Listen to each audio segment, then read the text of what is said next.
এক বাটি সুজি দিয়ে ঝাল ঝাল সুজির ভুজিয়া ট্রাই করতে পারেন, খেতে অসম্ভব টেস্টি হয়ে থাকে। নানান রকম সবজি দিয়ে বানানোর পরেও কিন্তু বাচ্চারা না করবে না। এর জন্য তেমন কিছুই করতে লাগবে না, বাড়িতে যা যা সবজি আছে সব কেটে নেবেন। প্রথমেই আমি আলুটাকে ভেজে নেব। লবণ, হলুদ গুঁড়ো আর কাঁচা লঙ্কা দিয়েছিলাম, দিয়ে আলুটাকে ভেজে নিয়েছি। তারপরে দিয়ে দেবো গাজর। গাজরেও কিন্তু কাঁচা লঙ্কা দিয়েছি। এই রান্নাতে কিন্তু একটু গুঁড়ো লঙ্কা দেবো না। গাজরটা ভাজতে একটু দেরি হয়, তো ভালো করে ভেজে নেবেন। তারপরে বিন কড়াইটা দিয়ে ভেজে নেব। তো ঝালটা আপনাদের স্বাদ অনুযায়ী দেবেন।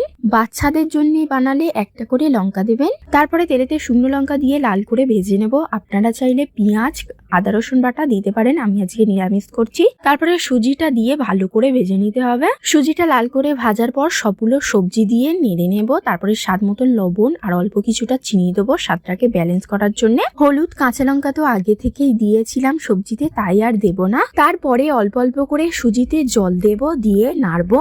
একটু করে ঢাকনা দিয়ে রাখতে পারেন। আস্তে আস্তে কিন্তু সুজিটা ডবল হয়ে যাবে এবং নরম হবে। অল্প অল্প করে জল দিয়ে করলে কিন্তু সুজির ভুজিয়াটা ঝরঝরে হবে। অবশ্যই কিন্তু লো আঁচে করবেন। ভালো লাগলে লাইক কমেন্ট করে অবশ্যই জানাবেন।